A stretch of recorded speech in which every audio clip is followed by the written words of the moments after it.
داملای محترم، من مادر هستم، عبادت میکنم، حج کردم.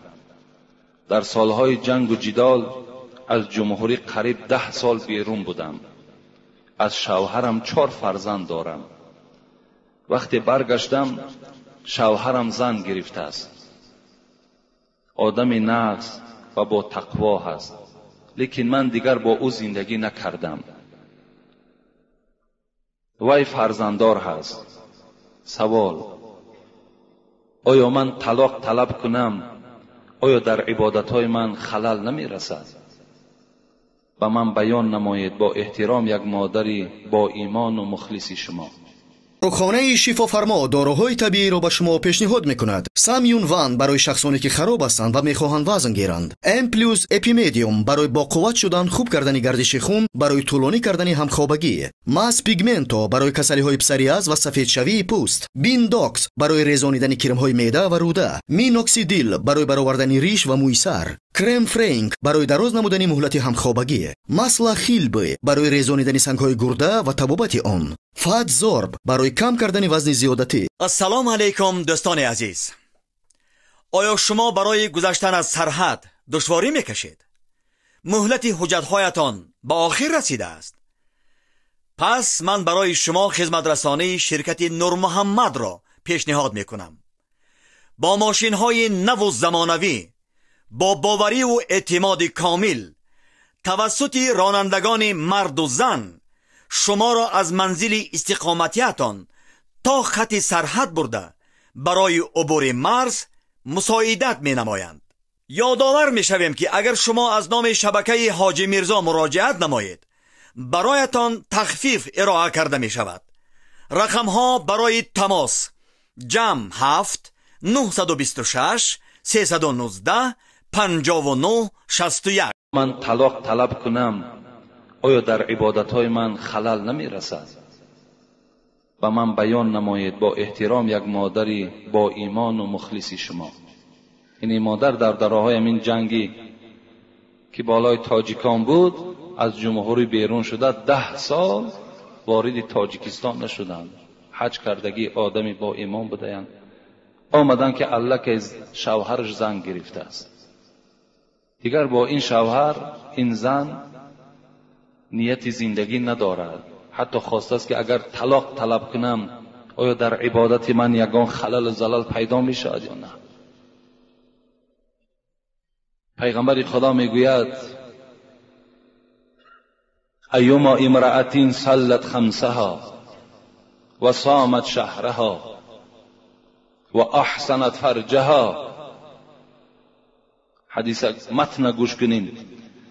کدام زنی که 5 وقت نماز میخواند، کدام زنی که ماه رمضان روزه میگیرد، کدام زنی که به زنا نزدیک نمیشود، کدام زنی که حج میکند،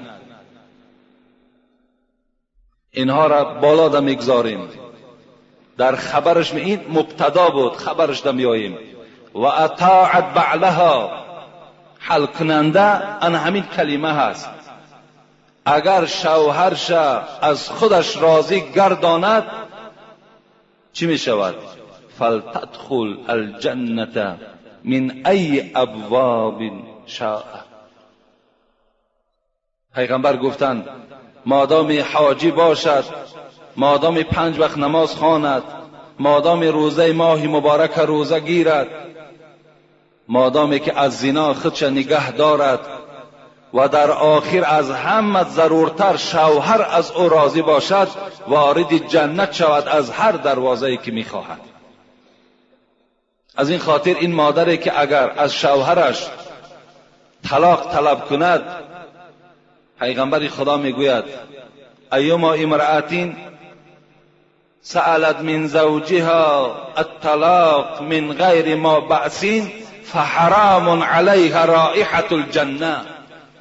اگر کدام زنی که از شوهر طلاق طلب میکند که مرا طلاق ده، هیچ مسئله مهمی در بینشان پیدا نشده است، پیغمبر خدا گو یقین داند همان زن که بوی جنت برای او حرام گردید، بوی جنت به مشامش نمی رسد. اگر چند حاجی است، اگر چند 5 وقت نماز میخواند، اگر چند که زیناکار نیست، اگر چه زنی با تقواست، لیکن وقتی که شوهر گو که طلاق کن مرا، الله که بوی جنت به مشامش نمیرسد. از این خاطر از این مادر من چی خواهش دارم؟ همین است که زندگی تا برقرار کن. با که ندارد در این 10 سال نبودن تو این شوهر چیکار کند؟ چیکار کند؟ کدام شوهر در نبودنش عائله خود زن نمیگیرد؟ زن گرفتن گناه نیست که آخه زن گرفت با که ندارد، باز همون زندگی اولی که داشتین 4 فرزند از شما بوده است، باز همون زندگیتون را برقرار کنین. برادرای عزیزی که قرآن خونده نمیتونین با زبان عربی، اینا با ترجمه تاجیکی و همچنین با حرفای کریلیکی طرز خوندن قرآن. اینا بسم الله الرحمن الرحیم، به نام خداوند بخشنده و مهربان. هم زبان عربی قدی نویسه، هم با زبان کریلیکی طرز خوندنش، هم ترجمهش هست. انا اعطیناک الکوثر وصل لربک وانحر. اینا یکم آیت به درستی که ما تو را کوثر عطا کردیم. یکم آیت نیم انا اعطیناک الکوثر. هر یک آیتی که میخونه ترجمهش هست، هم و زبان عربی نویسه، هم و زبان کریلیکی نویسه، هم ترجمهش با زبان تاجیکی است. السلام علیکم و رحمت الله و برکاته. خواهش کردیم که دیگر سوال ننویسند، زیرا اونقدر سوالی هست که شاید در 3 جمعه هم ما اونها را جواب گفته نتوانیم. در آخر فقط در باب کبر این را گفتنی هستم که یکی از همنشین های پیغمبر خدا حضرت عبدالله ابن عمرو ابن العاص بود. حضرت میگوید که لم یکن رسول الله صلی الله علیه و سلم فاحشا ولا متفحشا. پیغمبر شما، معلم شما هیچگاه بدگفتار و بدرفتار و تکبری نداشتند. حضرت عبدالله ابن عمرو حکایه میکند حیات پیغمبر ده همراهش بودم، در هر جای با او نشست داشتم، لیکن گاه از زبان او سخن درشت را نشنیدم. گاه از خصلت‌های پیغمبر خصلت‌های ناجا ندیدم. هیچگاه خصلت‌هایی که دل مردم آزار میدادگی باشد از پیغمبر خدا رخ نداد گفت. باید امتهای او هم، باید ما و شما هم پیرو همان معلم باشیم، خصلت‌های خوب انسانی داشته باشیم. زیرا پیغمبر خدا میگوید ان احبکم الی و اقربکم منی مجلسا یوم القیامه احسنکم اخلاقا. دوست داشته ترین امت به سوی من، نزدیکترین امت به سوی من در روز قیامت همان امتانی هستند که فعل خوب دارند، رفتار خوب دارند، گفتارشان خوب است، کبر در وجود اونها خانه ندارد. حبیب خدا گفتن بهترین امتی من انا همان امتی هست که در وجود او کبر نباشد، بلکه بهترین خصلت باید که امتی من دارا باشد. باید که هر یک امت پیغمبر از این کسلی، از این بیماری خیلی بد که کبر هست باید خالی باشد، تا که برای همه ما و شما معلوم شد که فقط کبر لایق پروردگار است و خلاص. دیگر بر هیچ کس ارزنده نیست که انسان تکبری کند. حبیب خدا میگوید ما من شیء اثقل فی میزان المؤمن یوم القیامه من حسن الخلق. روز قیامت گفتند آگاه باشید که ترازوی اعمال گذاشته می شود، همون ترازویی که امروز در نزد سوداگرها وجود دارد که در یک پله او سنگها را میگذارند، در یک پله او آن چیزی که ما خریداری میکنیم میگذارند، روز قیامت پیغمبر خدا ان همین گونه ترازو را گفت در بین همون تمام مردم خداوند برقرار میکند. اون ترازو خیلی ترازوی کلانی هست و در آن روز پیغمبر خدا گفت عملهای شما را خداوند وزن میکند. یعنی در جای آن سنگها و در جای آن مواد خوراکه چیها گذاشته می شود؟ کردارهای نیک و کردارهای بد. چگونه اگر ما از شما سوره قارعه اگر نظر کنیم، خدا میگوید فاما من ثقلت موازینه فهو فی عیشة راضیه و اما من خفت موازینه فامه هاویه و ما ادراک ما هی نار حامیه. روز قیامت پروردگار خبر میدهد که ترازوی اعمال گذاشته می شود. خوش به حال آن بنده ای که فاما من ثقلت موازینه، اگر نیکیهاش وزنین آید. در یک پله ترازو نیکی ها را گذاشت، در یک پله ترازو من بدی ها ما گذاشت، تکبری ها ما گذاشت، بی نمازی ها و بدرفتاری ها ما گذاشتن. خدا میگه خوش به حال همان بنده ای که همین پله ای که نیکی ها دارد و وزنین آید، فهو فی عیشة راضیه، و در جنت است بعد کشیدن این اعمال. لکن در دوام چی گفت؟ و اما من خفت موازینه، اگر کسی را که ثوابهایش سبک آمد، فهو، و در کجاست؟ و اما من خفت موازینه فامه هاویه. خدا گفت مادری وی حامیه هست. و ما ادراک ما هی، چی چیز ترا درک کرد چیست حاویه؟ خدا میگوید نار حامیه، همون آتشی سوزان برای آن کسی هست که اگر کردارهای نیکش سبک آید. انا همان روز قیامت کردارهای نیکی ما و شما را وزن میکردن، نیک و بدی ما را. پیغمبر خدا گفتند در همان روز از همه دیده کدام کردار شما وزنین تر است، سنگین تر است؟ من حسن الخلق، بهترینش گفت همون است که انسانی که فعل خوب دارد، رفتار خوب داشته باشد، در دنیا کسی را آزار دادگی نباشد، همه وقت از کبر خالی باشد. این در روز قیامت گفت نجات یافتگی هست. شاعر میگه هر کس که دلی بنده ناشاد کند، هر کس که دلی بنده ناشاد کند، جبر و ستم و جفا و بیداد کند، در حالت مرگ و وقتی جان کندن او، با درد و عذاب داد و فریاد کند. هر کسی در دنیا اگر تکبری میکند، هر کسی در دنیا از روی منصب و مالداری و شرفی که دارد بنده های خدا را حقیر میشمارد و این کبر در وجود خود راه میدهد، اینها روزی حالت مرگشان، حالت جان دادنشان خیلی مشکل است میگوید. از این خاطر باید که از این رفتار رذیله تمام شما و تمام آن کسانی که البته بسیارتر تکبری از همون کلانزاده ها می شود.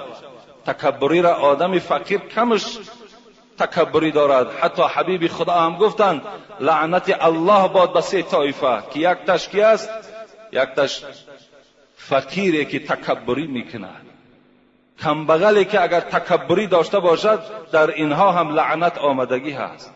لیکن بسیارتر تکبری را همان نفرهای میکنند که امروز مالدار هستند، امروز دستی بالا دارند، یا گویم حتی از صنف همین آدمهای دینی هم تکبری رخ میدهد. همان عالمهای کلان و بعض ایشان و شیخزاده های کلانی که هستند، شاید که از روی همین شرفی که خدا به آنها داده است در وجودشان تکبری میکنند و مردم حقیر میشمارند، مردم هیچ میشمارند. این هم یکی از نوع کبر هست. یعنی از اینها باید که تمام بندگان خدا باید که خالی باشد. یک حکایه را حضرت مولوی جنونی در معدن حالش میارد که برای آدمای تکبر خیلی یک درسی عبرتی هست. و می‌فرماید چنین گفت آن فضیل هادی را به کوها امر شد از ذات الله، که بر روی یک کوه شمایان بگویم راز با موسی عمران. تمنا کرد هر کوی سرافراز که در بالای من ایزید کند راز. غروری کرد و بر خود زود و بالید که خود را او بزرگ و سرفراز دید. میگوید با کوها امر شد که در بالای یکی از کوههای شما من با حضرت موسی ابن عمران صحبت میکنم. چگونه که خداوند در قرآن هم یاد میکند و کلم الله موسی تکلیما، ما با موسی صحبت داشتیم در بالای کوه طور. و تمام کوههایی که در اطراف این کوه طور بود که خیلی قوله های بلند داشتن، خدا امر کرد که در بالای یکی از کوههای شما من حضرت موسی را میبرارم، با او صحبت میکنم. هر کوههایی که قوله های بلند داشتن، آنها گفتن البته ما بلندی در بلند هستیم، البته به البته حضرت موسی بالای ما میبراید و با ما صحبت میکند. مگر بر خود فروش و طور سینا. حضرت مولوی میگوید که حضرت کوه طور که خیلی خرد بود، نظر به این کوههای سرفراز و این سربلند که خیلی خرد که بود، و چیکار کرد؟ نیم لایق براز حق تعالی. گفت من لایقم ندارم که بالای من حضرت موسی براید و خداوند در بالای من با حضرت موسی صحبت کند. اینقدر کوههای بلند ماندگی نخواد که حضرت موسی در بالای من آمده و خدا با او در این بالای من صحبت کند. یعنی خودش خیلی چیکار کرد؟ پس شمارید، خیلی خودش را حقیر گرفت، یعنی خاکساری خودش نشان داد. حضرت مولوی میگوید زی پستی دید اون نور تجلی، منور شد زی نور حق تعالی. حضرت میگوید مادامی که وای خودش که پس گرفت، خیلی خودش حقیر که شمارید، خداوند همه حالت در آدم خاکسار و آدم عادی را دوست می‌دارد. در حال حضرت موسی را امر کرد بالای کوه طور برآورد. این کوههایی که قوله‌های خیلی بلند داشتند، آنها را یک طرف گذاشتند و بالای کوه طور برآمد. حضرت موسی با پروردگار راز گفت. از این خاطر اگر شهرت طمع داری، رفیقی بید مجنون شو. شاعر میگوید میخوای که شهرت در روی دنیا بلند شود، اگر شهرت طمع داری، رفیقی بید مجنون شو، که او هرچند بالا میرود سر بر زمین دارد. میگوید شما اگر خواهید خاکساری را یاد گیرید، رفیقی بید مجنون شو. همین مجنون بید بینید، اگر نوده های او را راست کنید چند قدر بلند است، لیکن هرچی بالا می رود باز همون نوده هاش به طرف پایان مایل هستند. هر کسی می خواهد که شهرت پیدا کنند، میگوید با همین بید مجنون برای او درس است. الحال میگذاریم به سوال ها که خیلی سوال های زیاد است. برای شما انشاءالله جواب های اینها را خبر میدهم. السلام علیکم حاجی محترم، من یک نفر مخلص دائمی شما. من به شما سؤال دارم و از شما التماس دارم که با سؤال من خود همین جمعه جواب گردانید. در ناحیه واسع زنی هست که دائم در اطاعت خدا است و میگوید که گویا در خانه‌اش فرشته ها از جمله بیبی فاطمه زهرا و بیبی عایشه صدیقه فرآمدند. وقتی که آدمان زیارت می روند، در وقت سجده گویا نور به چشم آنها نمایان می شده باشد. وقتی که من رفتم، در یک خانه پرده هست و در پس آن پرده کرپچه ها انداختند و می گویند که آنها در همین کرپچه ها نشستند. همه دروغ هستند. حضرت بی فاطمه زهرا و بی عایشه صدیقه اولا از جمله فرشته ها نیست. اینا از جمله فرشته ها نیستند، اینا از جنس آدمند. این دختر پیغمبر و زن پیغمبر است. فاطمهش دختر پیغمبر، عایشه صدیقهش زن پیغمبری خداست. از این خاطر با این نوع زنهایی که این گونه دعواها دارند شما هیچگاه نزدیک نشوین. الحمدلله که امروز خیلی فهمیش شما بلند شدگی است. اگر باز به همین فهمیشاتون شما رفته نزد همین خیل زنهایی که اینا جین دارن، اینا جینوره هستن، اینا بیمارن، یعنی جین خودش را در همه صورت در آورده میتواند مگر در صورت حبیب خدا در آورده نمیتواند. و این زنم از کجا میداند بیبی فاطمه زهرا چگونه صورت داشت، بیبی عایشه صدیقه چگونه صورت داشت؟ این جنها خودشون در همه صورت میدرارن، آدم گمراه میکنن. از این خاطر پیش اینها نروید. اینا تبابت هم کردن میتوانند و با این طریق تبابت کردن هم شریعت ما و شما حرام میداند.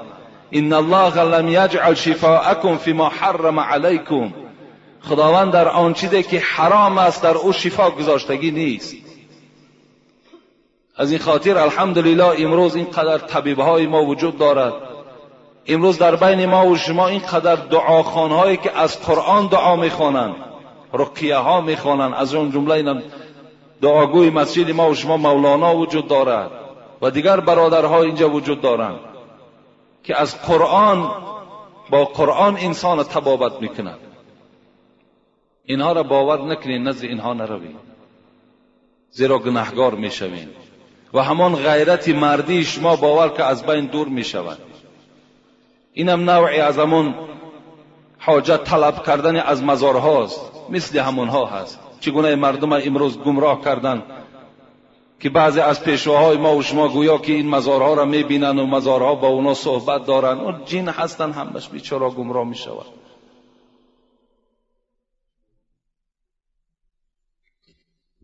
نروید پیش اینها. السلام علیکم اکای حاجی مرزا، زنها بی مشکل کشا میکنند، درست است یا نه؟ من به همه شما یک سخن میگم، همت آگاه باشین برادرای عزیز. من هر یک سخنی که برای شما میگم وای سند دارد، وای دلیل دارد. من از پیش خود هیچ صحبت کردن نمیتوانم، زیرا این صحبت های مرا تمام جمهوری گوش میکند و در هر یک فتوایی که من برای شما میدهم من در نزد خدا مسئولم، جوابگرم. شاید که من از شما دیده از خدا بیشتر ترسم، شاید. از این خاطر من آن چیزی که میگویم فقط برای آبادی اسلام است، برای پیشرو اسلام است، برای بیدار کردن شما است. از این خاطر فقط و فقط مدد از الله پرسید خلاص.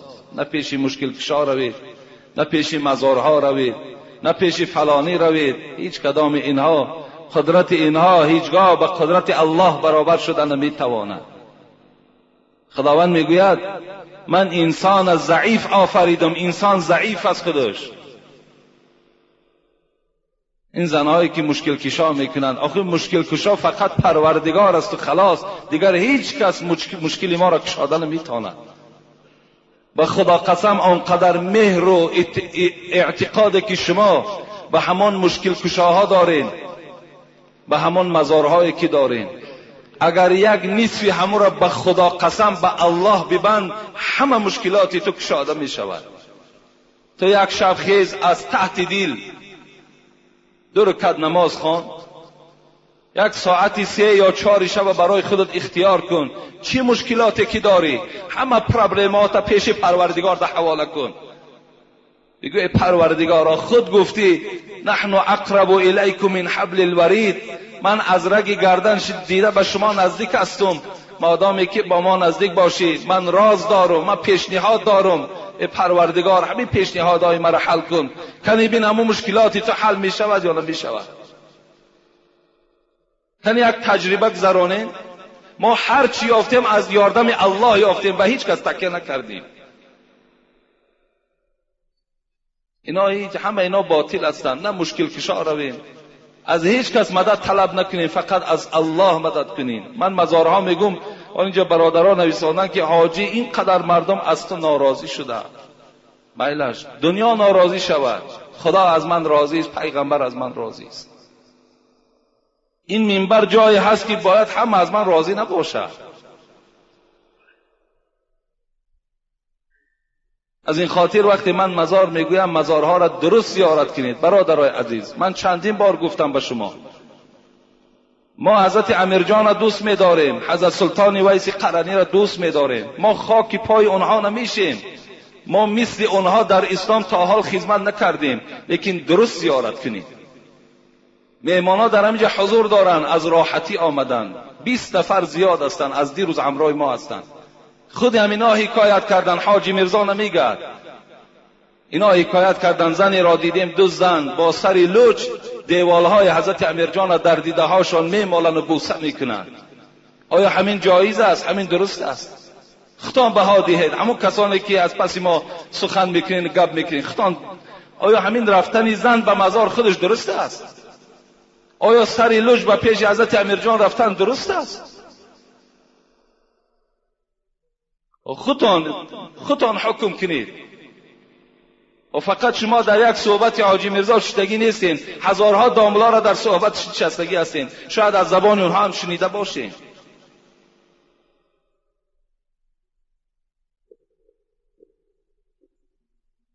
انشاءالله حضرت امیرجان از ما به نهایت راضی هست، به نهایت راضی هست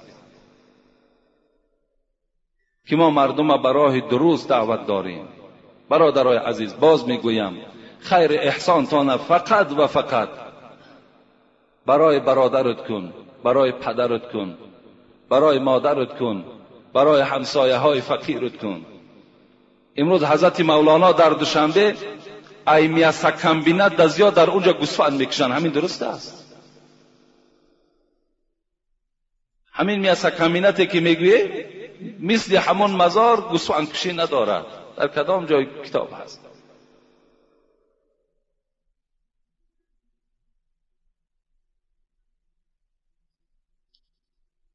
دوم، زنهایی که فرزندهای خود را میمکانند غسل میکنند یا برای نماز طهارت. مکاندن کودک این نه واجب غسل می شود نه شکننده های طهارت است. کودک که اگر طهارت داشته باشه و کودک شکی مکان باید طهارتش نمی شکند یا برای او غسل واجب نمی شود. نمازش خواندن میگیرد با همون طهارتش. شاید کسی یگان نافهمی داشته باشد که شاید که با مکاندن کودک یعنی فکر کنه که طهارت می شکسته باشد یا غسل واجب می شده باشد. نه، اینها رخ نمی دهد. السلام علیکم داملای عزیز حاجی میرزا، ما یک گروه سوداگران از دوشنبه بازار سلطان کبیر التماس در حق ما دعا کنید که بنده های گناهگاریم و از گناه های خود پشیمان هستیم و در